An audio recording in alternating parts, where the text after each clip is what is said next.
Hello, and welcome to PeppTalks with Jeanne. I'm your host, Jeanne Pepper. I started doing PeppTalks as a way to inspire you to do intentional acts of kindness and to further the goals of #BlazeItForward. Over the past 6 years, PeppTalks evolved. I now use it for interviewing people actively making a difference in this world through their volunteerism, community service, or careers. My guests are all here because they have dedicated their lives to making this world a better place. Join us as we delve into the hopes, dreams, and aspirations of these truly inspiring and hardworking people. Today we have in the studio with us our terrific producer and volunteer, Helen Harlan, and our guest, who I'm so excited to introduce, Dalia Taft. Thank you for being with us today, Dalia. Happy to be here. Do you know why you're here today? Do you know why I wanted you? You wanted to talk about philanthropy. That's right, because I see Dalia as a person that is really doing so much to make this world a better place, and probably doesn't really do it as anything special. It's just who she is, and that's just something that I've noticed about Dalia over the years. I've known you for quite a while, but I never knew how you got your start and what your career was before you became an active community service member. So thank you for asking. I'm happy to be here as well. I came to history late. So I'm the archivist for the Orange County Jewish Historical Society. That's my job.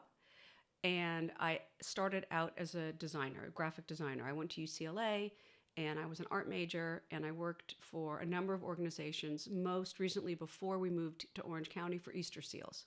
So I was their head designer for the Valley, or the Valley. Do you know the city, LA? There's the city, and then there's the Valley. So I lived in Studio City. I lived in the Valley. Okay, so basically, Easter Seals has different chapters, and I was working in that one. And then we moved here. Okay. And my mom got ill, unfortunately, with cancer, so I stopped working. I didn't go back to working. We moved in 2002, and then in 2007. I just decided I needed to get back to work again. I'd been taking care of my mom, and she was better for a while. So it was complete happenstance. I was reading in Jewish Journal that they needed an archivist for the OC Jewish Historical Society. And I thought, I love history. I'm not trained in it, but why not? I'll try. And I interviewed, and I was offered the job, I think because I was willing to take the low pay. But I found something that I love more than anything, much more than graphic design, much more than art, though I adore art, but I love history. I mean, it is in my bones. And I found that this was a way that I could make a difference. And I was able to do it part-time when my kids were little. They were, 14 and 9 when I started. So it was perfect.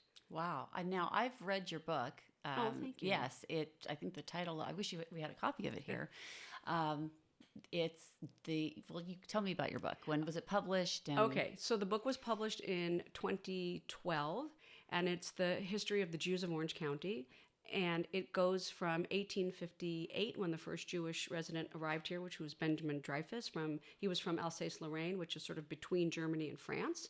And it goes up until 1980, the book does. I've also done a documentary. And the book is, I edited it. I did not write it. I wrote some of the columns, but it's a compilation of columns from various sources throughout, from 1960s on. And it talks about individual Jewish members of the community and the history, which a lot of people, Jews and non-Jews, don't know about. And Ben was awesome. Ben made the first kosher for Passover wine that was available throughout the country in Anaheim, the first time, 1863. So people don't realize that was here in Orange County from his grapes. And he was also called the king of the Anaheim winemakers. He was very, very prolific in how much he produced. And unfortunately, he died early, as many people did, of a heart attack. He and his wife had 5 children, all boys. 3 died in infancy, which was quite common back then.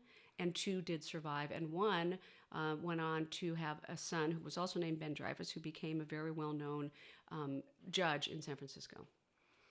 Well, yeah. So Dalia knows her stuff. I hope so. I better. Yeah. Okay. So when I met you, I did not know that you were part of this Jewish Historical Society. I didn't know it existed when I first met you. Yeah. Because I met you in the Community Scholars Program, which we won't get into exactly what that is, but it's a local organization in Orange County that brings scholarship and scholars here, and a lot of wonderful activities for families, for people that are intellectuals that want to learn more Right. about everything Jewish. But we'll definitely have to have Ari Katz You come in have to have Ari. and give us his spiel at some point. I need to get him here. At any rate, I wanted Dalia here because Dalia is also now the head of the Jewish Community Foundation of Orange County Grants Committee, which we both serve on, but she is are you the president of that committee? Is that what we call you? I'm the chair. The chairman of that committee. Yes. Yeah. So Dalia every year now is running that meeting, and that's where we give away money. And can you tell us a little bit about who we're giving that money to and what the parameters are? Sure. So there's two committees. There's the Arts Grants Committee and there's the Grants Committee. I'm chair of both. Okay. And Wendy Aronson is the one who asked me to be chair. So I wasn't prepared for that, but I said, sure. My kids were getting older and things were winding down. And what we do is there's a certain amount of money that is raised by the foundation. People invest their money and then they say they want a certain amount of it to go to seniors, Jewish seniors, or it doesn't even have to be Jewish. It could be, literacy issues for children, teaching them to read, that kind of thing. It does have to have some connection to a Jewish nonprofit, but it doesn't have to just serve the Jewish community. For instance, HIAS, the Hebrew Immigrant Aid Society, we have a branch here. They aid immigrants. They don't have to be Jewish. That's that kind of thing, but they are themselves a Jewish organization. So what we do is that we go over the grants committee, and you yourself are on the board, so you know about this, or on the committee. We go over and we review applications, and then we make a determination as to who needs the money and how it can be distributed. And as we've accumulated more funding, thanks to Wendy, she's amazing, we are able to distribute even more money. That's the general grants organization. We've given money to synagogues, to HIAS, like I said. We give money to different organizations that, for instance, the Jewish Historical Society received a grant from them. Any organization that in any way impacts the Jewish community and others is given money after we review the process. Yeah, and it can be programming too. I've seen, I think like individuals could even apply for a grant if they wanted to do meals for seniors in the Jewish community. It's not individuals. Oh, it has to be a foundation. It has to be an organization. So there is Chabad, for instance. So they do a lot of reach out to seniors, and they do one incredible thing called the Friendship Circle, which is amazing, which is for individuals with disabilities. They do not have to be Jewish, but it is run by Chabad. They are outstanding. I just have to give a plug to them. They have a sensory room, they have activities, they have programs. They're outstanding. It's that kind of thing. Right. Very good. Yeah. So when we've been together in the past, usually we had our kids with us in the Community Scholars Program. We did a lot of camping trips with the kids, and I know that Jewish community is really important to you. Yeah. How did that impact your life, being part of these Jewish organizations, being part of your synagogue? How did that influence your family and your culture at home? So it's a process. It's been an evolving process. My father's a rabbi, and he was a chaplain in the Air Force, so we moved a lot. I was born in Ankara, Turkey, on a U.S. Air Force base because that's where he was. So was one of my brothers. And being Jewish is incredibly important to me, but I left it for a while. I didn't convert to anything else. I just said I don't like organized religion. I don't like all the rules and the rituals, and it wasn't for me. I enjoyed bacon cheeseburgers for a while. I rebelled, and then as I got older, I realized as I was starting to think about settling down, finding a husband, all of that, being Jewish mattered. And as I've gotten older, especially after my children were born, it continues to matter even more. Not to the exclusion of non-Jews at all. I want to work in the community. I want to make a difference, but that is my identity. That is who I am. I always thought maybe there was something else in my DNA just because people have said, are you Irish or are you Italian? They don't get it. So I did my DNA, and it came back 100% Ashkenazi Jew. And I'm like, okay, tell me something I did not know. So that was interesting to me. But being Jewish in the world, I think, is a benefit. I think the morals, the values, the ideals that the Jewish community aspires to, doesn't always reach, but absolutely aspires to, is critical, important to me as a human being.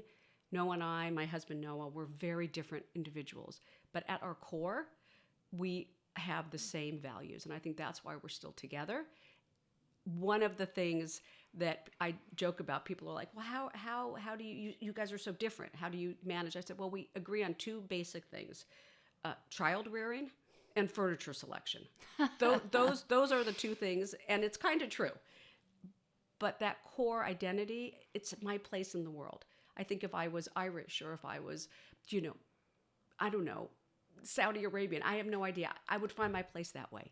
But I'm a Jew. I was born a Jew. It's a rich, defining heritage, which I'm incredibly proud of. And I feel that it does make the world a better place. And so I want to contribute as best as I can. Is that where you take your inspiration from for your community service? 100%. But even before you were, participating in your religious affiliation with the Jewish community, you took inspiration from somewhere to do community service. Where did it come from before? My parents, particularly my father. Who was a rabbi? He was a rabbi. He's still a rabbi. I mean, he's 89, but very involved in the community. I mean, I grew up, my father would, go to shul on Shabbat, synagogue on Shabbat, of course, and he would come back with people. And my mother, you couldn't use the phone. We were religious. We were Shomer Shabbat, which means we guarded the Sabbath. We observed the Sabbath. And he would come home, and my mother never knew how many people there were going to be. Sometimes it was 2, sometimes it was 10, not usually. And so I grew up seeing this. I saw people being welcomed into the community by my father and my mother, and I saw the service that my mother also did in her capacity. She would help out in any way that she could in the synagogue. She had her own career as a social worker, but it was in the air. It was the zeitgeist of my family that you gave back. Mm-hmm. That was just what you did. Did you ever overcome any significant trauma or challenges in your life? I almost drowned when I was a kid. How did that affect you?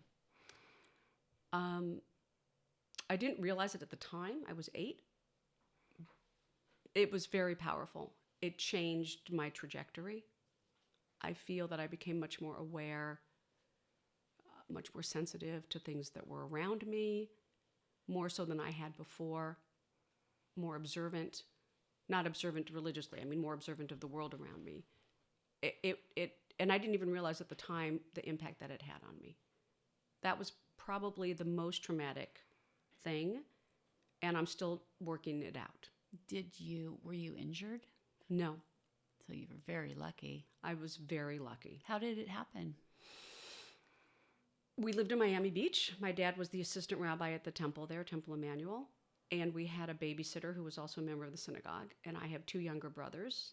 I was 8, Donnie was 6.5, and Eitan was 4, and we had neighbors across the street, 3 sisters, and we were really bored, and we were clamoring to go to the beach, which was about a half a mile away from us. We lived in Miami Beach, and we begged the babysitter, who was 14, to take us. And she said, okay, so the 6 of us and the babysitter walk to the beach. We find the beach, and there was Miami Beach is very long, so you just have to find which section you want to hang out at. And the 3 sisters went into the water, and the youngest got pulled by a riptide. We didn't know what that was. And they started shouting, and the babysitter was just doing her own thing. We didn't realize anything was really going on. So Donnie and I went out to help bring the youngest girl in, and we got pulled by the riptide. And so we're going farther and farther and farther away.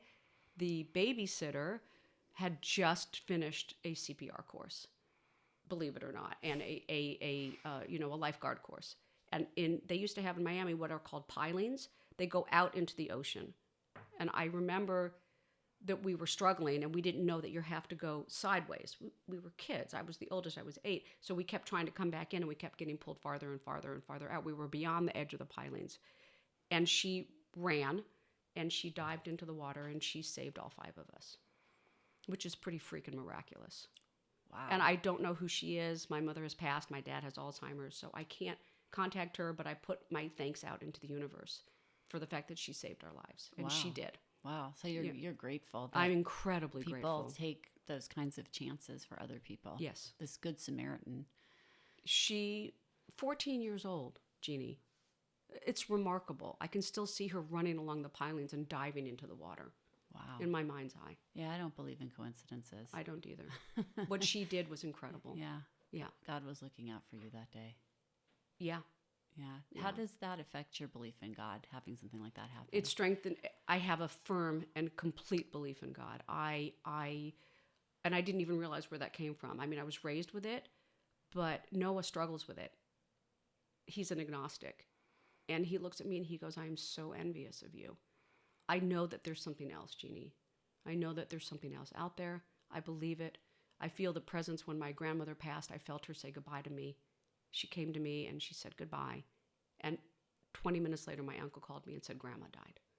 So I feel that I've been given a gift, Wow. which I'm very, very grateful for, in terms of having a real firm sense that there is something else.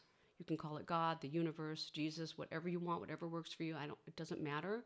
But I really believe there is something else and that we can reach it. It's hard. It's not easy. But I have a very firm sense in my soul that I am a part of Hashem, which is it means the name, but it's another. There's 72 names for God in Judaism. Hashem is one of the most common. And I just feel Hashem's presence in my life every day, and I'm incredibly grateful. Yeah. I say that a lot. I feel grateful and I feel blessed. Well, you certainly were blessed. You're still here. I'm still here. Noah's happy. Yeah. My kids are happy. Exactly. So when you and Noah got married, you were the more religious of the two of you. Was it important to him to marry somebody that was religious? Not at all. Not at all. I was in my, bacon cheeseburger stage when he met me. He's very Zionist. He's very Jewish. He was raised in not a secular home. His parents were labor Zionists, which means they supported Israel strongly. And that's how he and his sister were raised. He lived in Israel for 2.5 years. He almost made Aliyah, which means moving to Israel permanently. And he's fluent in Hebrew. It's a big, big part of his life. But religion was not. He was sent to yeshiva so he would learn what to reject. I'm not kidding you. That's what his parents did on purpose. So he knows Hebrew. He knows tefillot, prayers. He knows how to read the Bible. He knows. But he was not religious at all. He was Zionist and very, very proudly Jewish. That's our connection. We're both, there's more, but we're both very proudly Jewish. So our first big fight, Jeannie, was when we moved. We got married. We bought a house. We moved in, and I told him the house has to be kosher. We had not been kosher before. Mm. And not only did it have to be kosher, it had to be kosher for Passover. He was pissed. He's like, WTF, Dalia? What are you talking about? You love bacon cheeseburgers. I'm like, not anymore. The reason was that my parents needed to be able to come over to our house. And they would not be able to come over if the house was not kosher. I could serve them like fish or pasta or whatever, but I wanted to be able to have them over for Shabbat dinner, serve chicken, and they would not be able to do that if the house wasn't kosher. Wow. So that finally won it over for him. But the Passover thing was tough. That was tough. But I grew up with that. I grew up changing of the dishes, the whole thing. It's very important to me. It's a pain. It really is. And if you don't think it's necessary, which Noah still doesn't, it's like, why are you doing all of this? Why are you making all of this extra work? So, but that was our first big fight. So why are you making all this extra work? How does it make you a better person? It doesn't make me a better person. It makes me a more aware Jew. That, for me, is what it is. It is such a pain. And the older I get, the more of a pain it becomes. So I haven't downgraded, but I don't do quite as much as I did before in terms of, if we're not having a Seder, I'll just do dairy only, because our house is kosher, so there's separate dairy dishes and separate meat dishes. They're not supposed to mix. And when I finish setting up for Pesach, for Passover, I feel complete. I feel that I can now celebrate the holiday, which is a holiday of freedom, in a way that works for me. It doesn't work for Noah, it doesn't work for everybody, but that's why it's important to me, and that's why I keep doing it. So what's your big takeaway from Judaism? What is it that you take away from it? we're an incredible people. The whole thing with the chosen people, I don't want to get into. That feels odd to me. If we're chosen, it's not been good for us. So I'm not so crazy about that. But there is something, we're tiny. We're tiny. And when people say to me, there's so many Jews, I said, no, there's actually not that many. We're just very loud. Overall, when I look at what we have accomplished as people, despite everything that we have been through, despite 2,000 years of persecution and oppression, it blows my mind. I am so proud to be Jewish, and it matters to me on a deep level. That's my identity. I am a Jew, and I'm, again, grateful that I'm a Jew because I feel that I can give back to the world the riches that I have received. We have an incredibly rich culture. We have a long history, 3,500 years at least, if not more. There's just something awesome about us. We're also really, really annoying, but that just comes part of the package. But I love us. I love being a Jew. And I didn't always. When I was a kid, I didn't, because I grew up surrounded by it, and I thought, I don't need this. I don't need to marry a Jew. I'm going to leave it all behind. I'm going to be a part of the world, right? A citizen of the world. It doesn't matter if you're Jewish or Catholic, and it doesn't. It's irrelevant, but that's my identity, and I'm proud of it. Excellent. Do you take purpose in life from your religion, or does that come from somewhere else? I think it comes from the religion, but it also comes from just looking at the world, seeing that there's so much that needs to be made better. And if I can even do a small thing every day, then I'm very grateful for that and very happy. Even if I can just help somebody with their packages to their car or open a door for an older person who's struggling to open the door. Little things. Life is so hard. Whatever faith you are, whatever color you are, it doesn't really matter. Life is hard. And a lot of us, we don't know what shoes other people are walking in. And I don't want, they don't know what shoes I'm walking in. They don't know what I've been through. They don't know my life history. I don't know theirs. But if every person that I connect with hopefully can be a good, and not always, but hopefully can be a good connection, then I think that's a good thing. I can sometimes be really mean too. And I don't, no, it happens. If I feel someone has been mean to me, I can be mean back. But that's not common. Well, I think that's probably part of your boundary system too. That's Yeah. your way of letting people know they've crossed your boundaries, Yeah. I'm sure. No. Yeah. And that's healthy. You have to have some boundaries, especially when you're as giving as you are. And I can give you an example from my own life. I know after Blaze passed, Yeah. you were really helpful to me. You came to my home. You helped me get organized.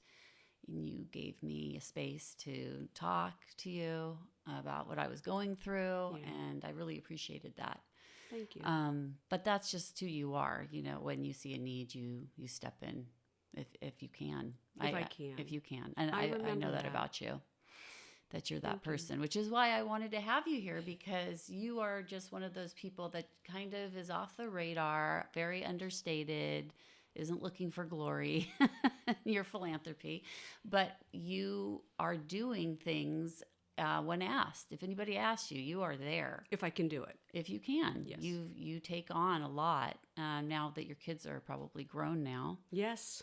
So has this become kind of a full-time thing for you, being a volunteer? It's become more and more of a full-time thing. As my kids are out of the house, Nathan is 31, Kayla's 26, so they're, they have their needs, but I don't have the day-to-day mothering responsibilities that I did have. And by the way, I do remember that day.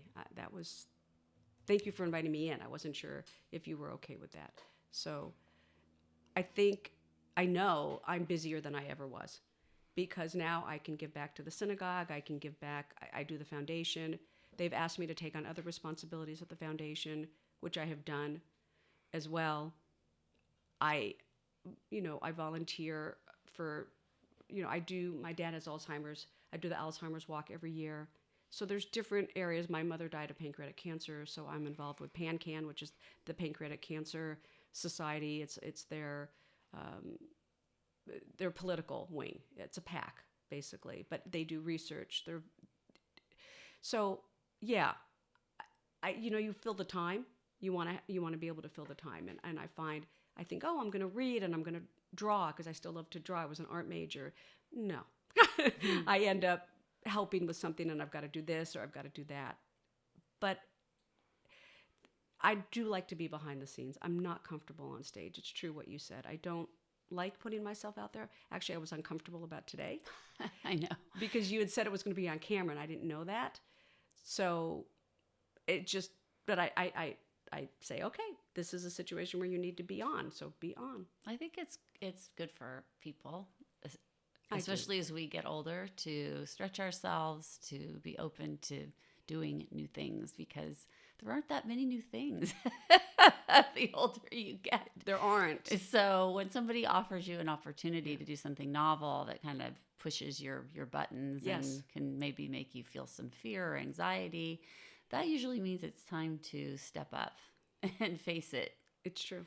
Yeah, at least I have found that, which is why when I had the opportunity to be on a platform and tell people to get out there and do things that were good, I took it, even though I was never really a public person myself either, and didn't really take any delight in it. But I have liked seeing results that I can get, and I like impacting people's lives. I like giving people opportunities, and I love creating positivity in this world and giving people inspiration to do something maybe outside of their box, but something good and something helpful that they will not only be proud of, but that may inspire other people as well. You do an amazing job. I have to tell you that Noah and I both have such admiration for you and Gideon. What you went through and the way you handled it with such bravery and honesty and openness. I could not have done what you did. I'm just telling you right now, I could not have done what you did. And you rose to the occasion in such a profoundly beautiful way that I am forever impressed. Oh, thank you. No, I mean it. Well, I'm more impressed with everyday heroes like you. No. You never know what you're capable of when you're faced with significant trauma, You don't. tragedy, an opportunity to use it to help other people. But you did. You would too, trust me. I know you. Maybe not in so open a way. Well, in whatever way or capacity that you could. Yeah. I know that you would, because Thank that's you. just who you are. In fact, I try to surround myself with those people, because who wants to be around people that wouldn't? Yeah. I mean, if somebody like your Good Samaritan, if someone saw children drowning in the ocean, Yes. I wouldn't want to be around the people that just walk by. Yeah, right. Oh, yeah, there's five kids there. Those aren't my people. Yeah. So I don't think many people would do that. But I hear what you're saying. Well, it's interesting you say that. I wonder, how many people would save 5 children in a riptide. I don't know. All I know is that I'm very grateful that she did that, and I wish that I could find out who she is. I hope she's still alive, if she is, or even if she isn't, that she can sense my gratitude. Maybe she's listening to this podcast and she's going to make contact with us. That would be so cool. That would be amazing. And I have reached out. I reached out to the synagogue. I looked at my mother's notes, because my mother took meticulous notes and photo albums. Nothing. There's nothing there. Yeah. So, what is one thing that you learned from being a philanthropist that you could share? It matters. It matters to give back in any way you can. If you can sit on a board, great. If you volunteer at a local church or synagogue, giving food out to the unhoused, great. Whatever it is that you can do, life is hard. And if we are lucky enough to be in a good position, then I feel we have a responsibility to give back in any way that we are able to. Everybody has different talents. Like you said, if you take a skill, or I think Eli said, if you take a skill that you have naturally and you apply that to volunteer work, to helping, again, it's all about we're one. We are one. I believe that firmly. We are one people. We are one with the universe. It's all connected. And if you damage that, you damage the connection. But if you give to it and you strengthen the connection that we all have, it makes life not only more bearable, it makes it more beautiful. It matters. Yes. When you were talking about how you came back to Judaism, would you call that your spiritual awakening? No. Have you had one? Yes. Tell me about it. I came back to Judaism because I was looking for something to hold on to. I was looking for guidelines. I was looking for structure. And I'd had it a lot when I was a child, and I wanted it again as I got older and started contemplating having my own children. The spiritual awakening, it happened during the pandemic, so quite recently. I've always been spiritual. I've always, even when I didn't go to shul on a regular basis, I was walking. I did a lot of walking during the pandemic because I had to get out and I had to do something. I was like, 5 miles, 6, just walk, just do, listen to music. And I was walking one day and I had I don't know how I would call it. I had an awareness that I had not had before, that we're all connected and that we can sense the universe. I call it Hashem, but whatever it is, that the veil is there, but if we have moments that I had a moment where I was able to see through the veil, and I stopped walking. I was in the middle of my walk and I just started to bawl. It was, and I'm sure people around me were like, okay, but I just needed to, it was so emotional and it was so intense that it changed me. And it made me aware of something that I think had always been in the background, but I hadn't put my finger on it, that there is a deep connection to Hashem. And ever since then, I have felt that stronger and stronger and stronger. Do you know what triggered that feeling, that insight? I had a moment, a flashback, I guess, to what happened in Miami Beach when I was a kid. And just thinking about that gave you that feeling that you were there because this woman had saved this young girl had saved your life. Young girl, 14 years old. Yeah. And you were able to have a full life, bring 2 children into the world, and do so much good because she did something good. I'm getting chills even thinking about it right now. But yes. That moment, which came, it sprung up on me. It wasn't something, I wasn't meditating, I wasn't praying, I wasn't thinking about anything. I was walking, and I guess my mind was open enough to a feeling that had been deep-seated inside of me. And now that feeling sort of walks with me every day. Wow, it's really interesting. I had my own spiritual awakening recently as well. So I'm curious if other people have had these happen also, and what did they take away from it, and how does it change their life going forward?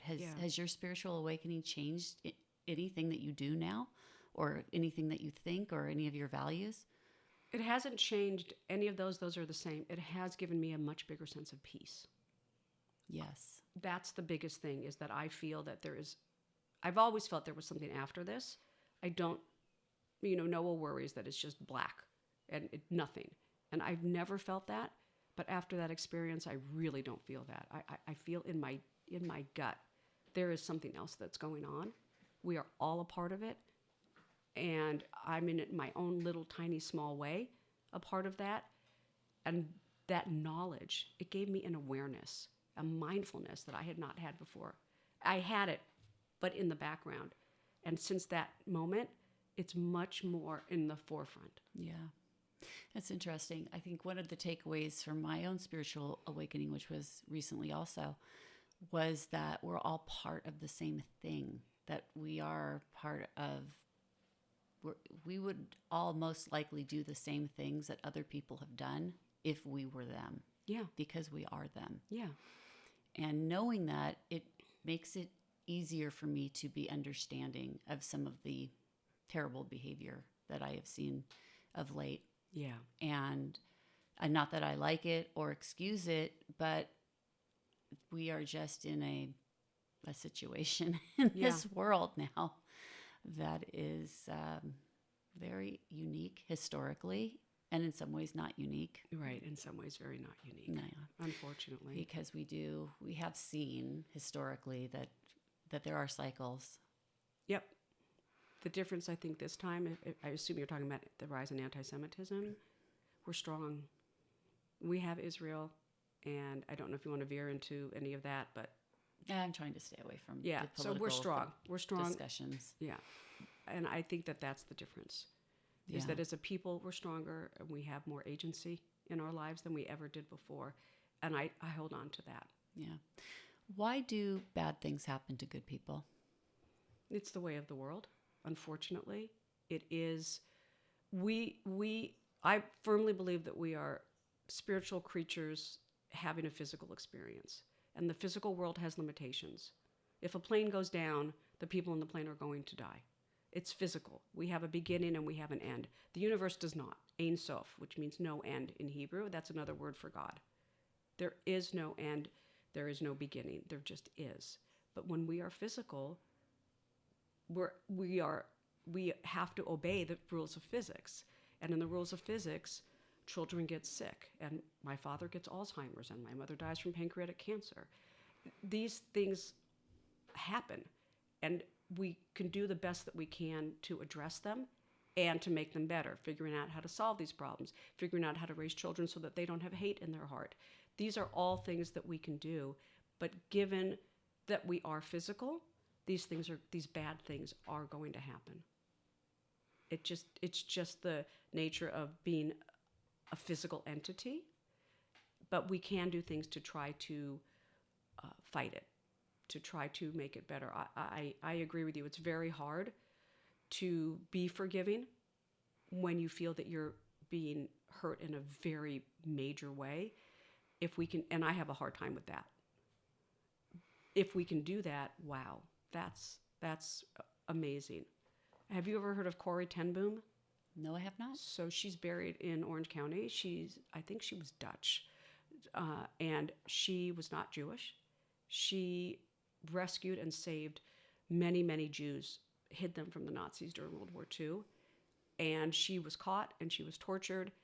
And after the war, she ran into the man that had tortured her and she forgave him in person, which is unbelievable to me. And she ended up moving to the United States, to Orange County, and having books written. She wrote books. People wrote books about her. She had her house named the Shalom House, which means peace in Hebrew. She was not, like I said, not Jewish herself, but she felt that forgiveness was the thing that you should do. And I admire her for that because that's something I struggle with deeply. It's very hard for me to forgive those who have hurt me or my people or other people who don't deserve it or animals. Do you know what I mean? I get very angry and how could you? I don't want to be a judgmental person, but in those instances, that's a struggle that I'm dealing with. How do I forgive those who have hate in their heart for me? I can't right now. Yeah, that's something that I struggle with also. How do we live in a world that isn't all puppies and rainbows? Right. I mean, why can't it be? If God created this world, why create a world that isn't perfect? But I also, as part of my spiritual awakening, realized that the question is not why. Mm-hmm. The question is, what is the question that we should be asking? Yeah. So now I struggle with that. But it's fascinating, though. But the takeaway is really that we have to stop asking why, because it's an endless feedback loop. Right. It will waste your time, and spiraling on the whys of things never really actually accomplishes anything, because there are no answers for us as linear humans on this planet. Right. At least that's my belief now. Do any of your beliefs that you gained from your spiritual awakening contradict your Jewish beliefs? No. No. Are you surprised? No, not a one. I feel that, like I said, Judaism works for me. It's my faith. It's my genetics. It's my identity. It's not for everybody. People that were born Jewish may convert or may decide it's not for them. People that were not born Jewish may decide it is for them. There are many, many, many ways to God. I don't believe that any of them are wrong or right. My test, if you will, if what you believe involves hurting other people, then I think, in my opinion, your beliefs are messed up. So if you want to say something like gays are bad, or Jews are bad, Muslims are bad, you've got a problem. Now, there may be aspects of each of these groups that you don't like, but that's not the issue here. The issue here is, again, life is really hard, and we have to do our best to make it better. And that, I don't know, that's what I work with. Yeah. Was it hard for you when your son married someone that wasn't Jewish? Very. That was really hard for me, and it was really hard for Noah. Is that because you're xenophobic? That's a great question. He actually asked me that, and I said, I don't think so, but honestly, I haven't explored that enough because it's uncomfortable and it's negative. The answer that I gave him and that I give to myself is that Jews make up 0.2% of the entire planet. We don't even get to 1%. 0.2. We're 2.5 in the United States, so that's going down. We are we're not extinct, obviously, but we are in danger. We're an endangered species, is how I put it. And I want more of us. I think there's something special about Jews. Not chosen, not better. Just we have a unique place on the planet, and I want there to be more. And according to halakha, to Jewish law, any children that Nathan and Erica have will not be considered Jews by conservative denomination on up. In other words, by the more traditional Jewish denominations, conservative, Orthodox, ultra-Orthodox, etc. Reform will be, their children will be considered Jewish because their parent is Jewish, one of their parents, it doesn't matter which one. I do believe in the mother being the defining source of whether a person is Jewish or not. Nathan thinks that's ridiculous, but that is what's worked so far for a sad reason, but that's what it is. And the reason that Judaism is the only religion in which the mother determines the faith of the child is because there was so much rape that they did not know if the father was Jewish or not, but they always knew if the mother was. That's the reason. It was originally patriarchal, and it changed due to circumstance. Yeah, I think that this, I don't know if this is actually part of our halakha, or if this is just something that someone with a beard came up with 2,000 years ago. Many people with beards came up with stuff. But I don't subscribe to that. And that's one place that I part ways with Judaism. Yeah. At least an organized religious view of Judaism. You mean the maternal-paternal issue? I don't believe that being Jewish is something that happens because of your genetics. Although it could be. Yeah. I think that being Jewish is unique because we are more than just our genetics. We are more than just our beliefs. We are a civilization that anyone can become a part of. Yeah. And the fact that we have been insular in the past and we have kept our genetic lines intact often, maybe because for the most part, because we had to, probably, among other reasons, has not been good for the Jewish people. In my opinion, it's been terrible for Jews genetically. I mean, if you look at the rates of breast cancer among Ashkenazi Jews, it's astounding. Yeah. My mother, myself, and my mother's sister are prime examples of that. My father's mother had breast cancer. Yeah. So I don't believe in coincidence. That is a message. Yeah. That we need to be open to changing our genetics and not worrying about these things. Yeah. And also, when you are insular like that, you are basically telling other people that they aren't good enough to be part of your system, your community. And I don't believe in that either. I think that anyone that wants to be part of our community should be welcomed with open arms in any capacity that they want to be involved, whether they want to just be married to somebody Jewish or they want to participate in creating these beautiful rocks in honor of my son, who's one of these beauties. Stunning. These weren't necessarily made by Jewish people. These are made by kind people that appreciate what we're doing here, which is to inspire people to do good. So that's just my little takeaway from this, is that, there's a lot of ways to be Jewish. And there are a lot of ways to be a good person. To that point, you make an excellent point. And because I was raised by a rabbi and because I came from a more traditional background, my mother was from an ultra-Orthodox family, and she downsized to a conservative rabbi, and it was a big scandal in the family. Better you should marry a non-Jew than a conservative rabbi because they're twisting everything. So I hear you. The idea of being adaptable, if you will. So I have a very good friend, and when it became clear that Nathan and Erica were quite serious, I was distressed by the fact that she's not Jewish. And Rochelle said to me, "Is she a good human being?" And I said, "She's great." And Rochelle said, "That's all that matters." And I realized at the time she was absolutely right. My concern, and Erica, by the way, is fascinated by Judaism. She makes Shabbat. She bakes a challah every week. They light candles. They also have a Christmas tree because she loves Christmas, and a Chanukiah. And it is difficult for me, and I've talked with my rabbi about it, and he's where you're at. I mean, I don't think he's quite where you're at in terms of, I don't know where he's at, maternal versus paternal, but he's very open to non-Jews and Jews getting together. As a matter of fact, he did a ceremony at the synagogue for Nathan and Erica, which was the first time it was done. It's for a Jew and a non-Jew. It's called an ufruf, which is where you're called up to the Torah.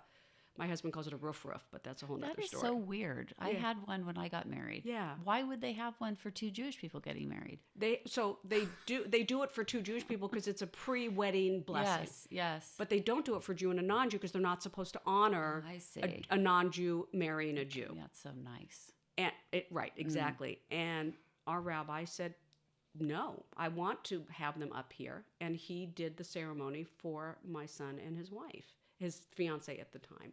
And that made me so happy. And there were people in the synagogue, by the way, who were upset by it. Wow. Yeah. They said something to him afterwards. We have work to do. We do have work to do. Yes. It's not over. I have my own work to do. Hey, Judaism is evolving. Yes. And as a people, we have to evolve and we have to become relevant or we won't exist. That is correct. And in order to exist in the diaspora, we have to accept that our children will assimilate. They will marry outside of our community. Yeah. And it is my opinion that we have to embrace people that want to be part of this community in any way, shape, or form, because it is not easy to support this community. It is not easy to be in this community, as we've found. Right. And anybody that wants to put themselves in that position should be commemorated. I completely agree with you. Yes. And I do agree with you about the DNA, Jeannie, because you're right. There's so many things that we have that are a result of the fact that we've inbred in many ways. We need to stop that. So I am grateful that we're going to be getting some new genetic material, if God willing. They have, Nathan. You are lucky. Children. I would be thrilled to get new DNA into my family lines. Yeah, and maybe breed out the yucky stuff. Right. Yeah. Like the terrible personalities and well, that's in any people. That's not just us. But we have a high percentage of them. We do. We have like I said, we're loud. We've got a lot of really smart people. We've got a lot of really obnoxious people. So yeah, we're just like everybody else. We are. There's a lot. We're just of that more concentrated. We're just more concentrated, and we know each other's names. Yes, so we can point. But you make a very good point. There's a part of me that wishes that we were more open. You're right. It should be anybody who wants in can come in. There are laws in place based on past histories, on the past, basically. And the time has changed. Times have changed. And we need more. I mean, one of the reasons Christianity was so popular was like, just say you believe in Christ and you're in. And they converted millions and millions and millions of people, particularly in Europe. And because it was easy. Judaism has never been easy. And some people say that's important. You want to, go through all of this and make it, more difficult. I don't think it should be like just knock on the door and you're in. But on the other hand, it shouldn't be, I'm not going to the wedding because this person's marrying a non-Jew and therefore I can't support that. That's negative. What's easy about being a Jew, Todd? You said that it shouldn't be easy. I have never found it to be easy. It's not easy. I agree with you. Even though we were raised in sort of a golden age. We were raised post-Shoah, post-Holocaust, yes, post-Six-Day War. where Jews were loved and people didn't want to admit that they were anti-Semitic, and there was Jews at one point were considered like the most loved minority in America. We were raised with that. Our children are seeing something much different than that because, as you said, it's cyclical. So it's not easy. You're right, it's not. But it's pretty amazing, really, the gifts that we have as a people. Try explaining that to a first grader who doesn't have any Jewish kids in her class at school, secular parents, and doesn't celebrate the holidays with their family because their parents are secular. But they get to see everybody at school celebrating Christmas and enjoying the holiday. And they're going to probably want to have a Christmas tree and celebrate it themselves, and their parents might say yes, and it is what it is. I think that we all have to come to our own decision. Like our rabbi said, okay, so converts are now called Jews by choice. And the rabbi said, actually, all Jews are Jews by choice. We all make the decision whether we're going to be Jewish or not, right? Like I know when I do interviews, so there's one person that I interviewed, and he had a brother, and his father wasn't Jewish, but his mother was. And they were both raised with an awareness that they were Jews. They did have a Christmas tree because their father wanted one. Their father was not religious at all. He was agnostic. They sort of went to Hebrew school for a little bit. One brother married a Jewish woman, had children, whole long Jewish line. The other brother was like, not for me, married a non-Jew, gone. The Jewish aspect is gone. That was their choice. And every individual has a choice whether they're going to do, where they're going to commit or what they're going to commit to. Well, this is the whole thing. Right. Religion is a personal choice. Yes. Which I don't know how you address this with your kids when they were young, but I was very clear with my kids. In fact, Blaze said to me one time, he was a teenager. It was right before he left for college. Yeah. And he says, Mom, he said, I don't want you to be upset, but I don't think I want to be involved in being Jewish when I'm an adult. Yeah. And I said, Blaze, that's your choice. Right. It is a personal choice, and I have nothing to say good or bad about it. But if you are going to get married to somebody and you don't want to be religious, I suggest that you not marry someone that is religious Jewish, religious Christian, religious anything. Right. Because that will create conflict for you, which you don't need. And we never really discussed it again. And I saw that Blaze, who had been raised in a very positive, a lot of positivity towards being Jewish, but not, he was offered an education and many opportunities to express his Judaism. Mm-hmm. But we didn't force it. I mean, I never intended to force my kids to do, or I would never have held it against them if they didn't want to. And I was clear with them about that this is your choice. We just gave you an opportunity to enjoy what was enjoyable of it. Right. We gave you. Right. We tried to avoid the part that wasn't so good. Yes. But and there are many parts that are not, in full honesty. Yes. And, it's funny because, having this philosophy sort of that, knowing that we were just going to give our kids the best Jewish experience we could and not worry about what that meant for them as adults. Our kids all wanted to, even Blaze, he started hanging out at Hillel. Right. And he was in college. This is the kid who was going to kill me for even suggesting we go to the Hillel orientation at UPenn when he first started. He was like, why would I want to go there? Right. Oh, I don't know. Maybe so you could make some friends that are Jewish. Why would I want Jewish friends? Oh, I don't know, because you're here and you don't know anybody. And so I'll make my own friends. Okay, good. Have fun with that. Yeah, you go make your own friends, and we're going to go to the orientation without you. Wow, did you? Yeah. Well, he ended up coming. Okay. And then complaining the whole time, and then we left early. So he was a teenager. Yeah. He did his thing. But I know that he was interested in being Jewish at the end. It was still very important to him. Yeah. Because Hillel narked on him and told me. Oh. Uh-oh. So anyway, we don't have a lot of control over these things, which is why I don't worry about it. And I also don't worry about it because, there's no coincidences. And whatever these kids decide to do is part of their journey. Yeah. And part of their learning process here. Yeah. It is interesting what you say. 'Cause I think that dogmatism does not help at all. And we raised our kids in a very similar way. And Noah and I are very different. I went to services every week. Noah did not. Noah hated shul. Not so much anymore. He still doesn't like it, but he's not as against it as he was. But our kids saw that we were able to be together and be different about it. Mom believes in God and goes to shul, and dad doesn't or is not sure about it and really doesn't go to shul. Mom doesn't eat pork or shellfish. Well, I'm allergic to shellfish, so that's not really there. But dad eats anything that doesn't move. So, I think that they were raised that way, and they both are very Jewish in their own ways. And what's interesting to me is that Kayla's the same. Kayla's like, if I meet a Jewish guy, great. If I don't, whatever, I want a good person, which I agree with. But her two closest friends in school are Noah and Shayna. Noah, N-O-A, like a girl. They're both Jews. And I don't think that's a coincidence. I think there's just a familiarity with how one was raised. She also has friends that are not Jewish, but her two closest friends turned out to be Jewish. And there's a reason for that.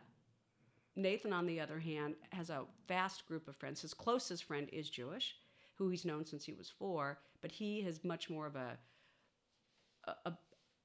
person of the world. He has friends, Asian, Indian, African American, Mexican, his wife, her ancestry. He's much more open, and he always has been, which I think is a beautiful thing. But he's also very proudly Jewish. That's his identity. Well, there's no coincidence that that's who you're with now. Yeah. You're with somebody that has forced you to be less insular also. Yeah, that's for sure. Yes. Well, that's been another episode of Pep Talks with Jeanne. And once again, I would like to thank our guest today, Dalia Taft, who is the chair of the Grants Committee of the Jewish Community Foundation of Orange County. Mm-hmm. She is also an archivist for the Jewish Historical Society. Is that correct? Right. And she is also an active member of the Community Scholars Program. So I want to thank Jeanne very much, and Eli and Helen as well, for offering me the opportunity to be here and talk about what it is that I do in the community. And I am very grateful, and thank you. And also, I think that it's important to just do something kind if you can. If you see a moment, you see something, do something about it. It makes a difference.